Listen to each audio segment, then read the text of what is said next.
Assalamualaikum warahmatullahi wabarakatuh. Alhamdulillah wahdah alladzi la syarika lah.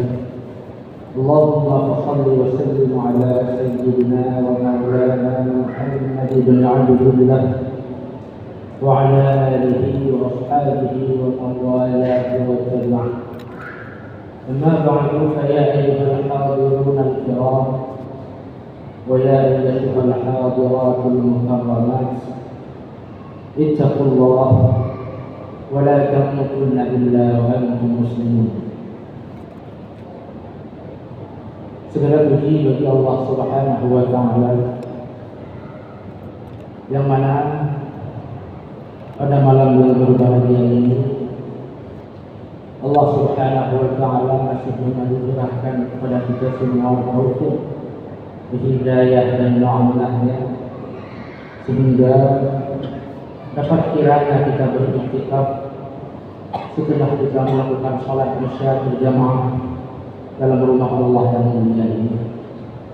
Salawat dan salam selalu kita sanjung-sanjungkan ke hadirat penghulu alam, kekasih Allah, kekasih kita semua, Nabi besar Muhammad sallallahu alaihi wasallam, dan kepada para ahli dan sahabat serta tabi'in penerus ajaran Rasulullah sallallahu alaihi wasallam, ulama mutaqaddimin dan mutaakhirin yang mu'tabarin yang diusuluk bagi kita nyawa udik yang sehat dalam dunia bertawab Allah Subhanahu wa Ta'ala. Yang kami muliakan Imam besar Masjid Raya Baitur Rahman, yang kami muliakan Bapak Gubernur Aceh, Bapak Wakil Gubernur Aceh, Bapak Kapolda Aceh, Bapak Pangdam 1 Bukit Barisan, Bapak Kadek Aceh, Bapak Komandan Lanut, seluruh kepala SKPA, seluruh BKM Masjid Raya Baitur Rahman, seluruh hadirin dan hadirat teristimewa, kepada seluruh masyarakat Aceh yang alhamdulillah masih dalam naungan Allah Subhanahu wa Ta'ala. Pada malam yang berbahagia ini, alhamdulillah saya dipercayakan untuk mengupas sedikit tentang semangat hijrah Rasulullah sallallahu alaihi wasallam, tentang memperkuat syariat dan tentang memperkuat peradaban. Kaum muslimin yang dirahmati Allah, hijrah Rasulullah sallallahu alaihi wasallam merupakan awal momentum kebangkitan kaum muslimin, awal momentum kebangkitan Islam. Sebelum Rasulullah sallallahu alaihi wasallam hijrah, Islam sudah lebih dahulu mengenal hijrah beberapa sahabat Rasulullah sallallahu alaihi wasallam ke Habasyah. Pada tahun 5 Nubuwah, Rasulullah sallallahu alaihi wasallam memerintahkan beberapa orang sahabat beliau, di antaranya Utsman bin Affan dan Utsman bin Maz'un dan Ja'far bin Abi Thalib, dan 4 orang perempuan untuk berhijrah ke Habasyah demi mencari perlindungan ke suatu tempat di mana Rasulullah meyakini mereka akan aman beribadah di sana. Itu hijrah yang pertama dalam Islam. Kemudian terjadi dalam hijrah yang kedua dalam Islam keberangkatan 86 sahabat Rasulullah dan lebih puluh sahabiah sahabat perempuan Rasulullah juga ke Habasyah. Dikarenakan Habasyah merupakan suatu negara di mana yang dipimpin oleh seorang raja yang bergelar Najasyi. Beliau memeluk agama Islam, alhamdulillah. Di Habasyah dikenal dengan nama sebutan Raja Najasyi. Kaum muslimin, ditanya berbicara tentang hijrah, berbicara tentang agama, hanya jauh-jauh daripada berbicara sejarah. Bahwasanya Rasulullah sallallahu alaihi wasallam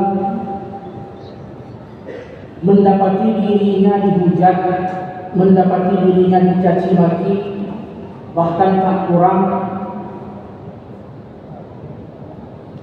percobaan pembunuhan, bahkan lebih daripada itu. Hana aman dan hana nyaman, hana keselamatan para sahabat Rasulullah sallallahu alaihi wasallam saat mereka berada di Makkah. Kaum muslimin, hijrah Rasulullah sallallahu alaihi wasallam ke Madinah didampingi oleh sahabat beliau yang setia, yaitu Abu Bakar Siddiq radhiyallahu anhu. Sungguh ini merupakan kejadian luar biasa, kejadian yang mengharukan. Satu Bandung menjadikannya yang bahwa wakilnya keadaan kaum muslimin dalam tekanan dan berpaisur. Keadaan kaum muslimin bahwasanya miskin, keadaan kaum muslimin bahwasanya bahkan kelaparan. Bekal Rasulullah sallallahu alaihi wasallam hijrah dipersiapkan dari Sayyidina Abu Bakar radhiyallahu anhu, bahkan beliau yang bernama Asma binti Abu Bakar. Lepas oleh Asma bacuk makanan, lepas oleh Asma bacuk minuman kepada Rasulullah sallallahu alaihi wasallam. Hanya didapati ijazah untuk membungkus makanan ke Rasulullah. Hanya mendapati wadah rumah saking miskinnya untuk membungkus bekal ke Rasulullah sallallahu alaihi wasallam. Dia mengadu Sayyidah Asma kepada Sayyidina Abu Bakar, wahai ayah, hanya berdua makanan dan minuman yang kami siapkan ke Rasulullah. Yang bagi ulun, wahai ayah, hanya niqab. Niqab adalah seutas kain pengikat pinggang perempuan. Fasyiqihi syiqqataini farbati biha. Wahai Asma, kata Abu Bakar, capri kedih, niqab gata, capri kedih. Kalau yang gata yang dari ijangan, ikat makanan bekai ke Rasulullah sallallahu alaihi wasallam. Maka karena kaum muslimin, Sayyidah Asma binti Abu Bakar As-Siddiq radhiyallahu anhu dikenal dengan laqab dengan gelar Dzulniqain, seorang perempuan sang pemilik dua niqab ataupun dua ikat pinggang, dan satu beliau berikan dua demi untuk mengikat bekal Rasulullah sallallahu alaihi wasallam. Karenanya kelebihan-kelebihan yang menunjuk di Rasulullah sallallahu alaihi wasallam, kepercayaan kepada Asma, juga kepercayaan kelak kepada suami beliau Zubair bin Al-Awwam radhiyallahu anhu. Kaum muslimin, Rasulullah sallallahu alaihi wasallam berangkat hijrah dari Makkah pada malam 20 Safar, pada malam ke-28 Safar. Terus Rasulullah sallallahu alaihi wasallam Madinah pada 12 Rabiul Awal. Terus Rasulullah sallallahu alaihi wasallam ke Madinah, yang sebelumnya Rasulullah terlebih dahulu singgah di Quba. Hal pertama yang Rasulullah bangun di Quba dua perkara. Yang pertama adalah Rasulullah bana masjidahu di Quba. Yang kedua, Rasulullah sallallahu alaihi wasallam melanjutkan muakhah al-muwasah bainal muhajirin wal ansar. Rasulullah berpegang muakhah, berpegang persaudaraan yang erat antara kaum muhajirin dan kaum ansar. Satu cerita yang sangat menggugah kaum muslimin.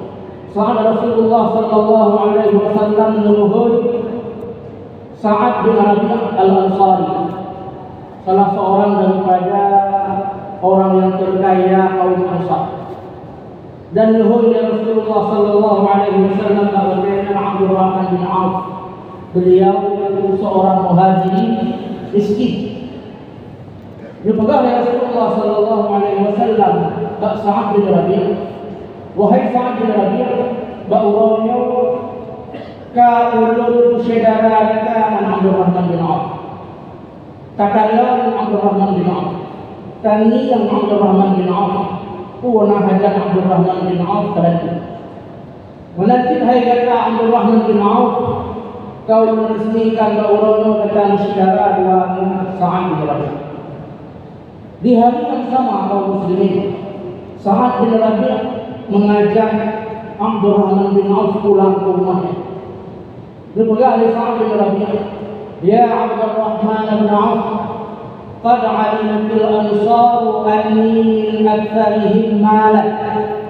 Orang Ansar semua tahu yang bahwa saya orang yang paling kaya di Madinah. Wa inni usyaqiruka wa uqasimuka fi mali. Mulai hari ini wahai Abdul Rahman bin Auf, setengah harta saya milikmu. Wanzur ihda zawjatayya ayyatahuma a'jabatka fa utalliquha fa idza kana fi hillik fatazawwajha. Dan lihatlah salah satu daripada dua istriku. Kebetulan Sa'ad bin Rabi' ada dua rumah. Karena salah satu daripada dua rumah. Toh yang membuat Rasulullah tunjuk belum tadi. Kemudian belum tadi menidah dijak orang yang tahu. Ya kaum muslimin, luar biasa kasih sayang yang dibangun oleh Rasulullah sallallahu alaihi wasallam antara muhajirin dan ansar. Bukan hanya harta kaum ansar bersedia itu kepada muhajirin, juga keluarga, juga istri. Mereka siap memberikannya kepada golongan muhajirin. Tapi dipegang oleh para ahli sejarah, hanya ada sosok di antara dua ulama yang lebih mulia dalam pandangan agama. Sa'ad bin Rabi' ini yang sangat pemurahkah ataupun Abdul Rahman bin Auf yang ifahkah? Abdul Rahman bin Auf tidak menerima sedikit pun harta yang dijuk oleh Sa'ad bin Rabi'. Dijawab oleh Abdul Rahman bin Auf, barakallahu fi mali wa ahli dullani ala syukur. Semoga Allah menunjuk berkat ke harta kau. Semoga Allah menunjuk berkat ke ahli keluarga kau. Karena boleh. Terima kasih. Tapi tunjukkan saya di mana pasar. Tunjukkan kepada saya di mana saya bisa berdagang. Dengan Abdul Rahman bin Auf memulai kehidupan di Madinah, dan alhamdulillah Abdul Rahman bin Auf di kemudian hari juga menjadi seorang tokoh saudagar besar, sehingga pun sahabat yang baik. Lau kana Abdul Rahman biturab larabah. Sekiranya Abdul Rahman bin Auf berniaga dengan tanah, sungguh Abdul Rahman bin Auf melabah. Nyonya kaum muslimin, salah satu daripada banyak kisah sahabat Rasulullah sallallahu alaihi wasallam yang mereka mempunyai akhlak luhur luar biasa.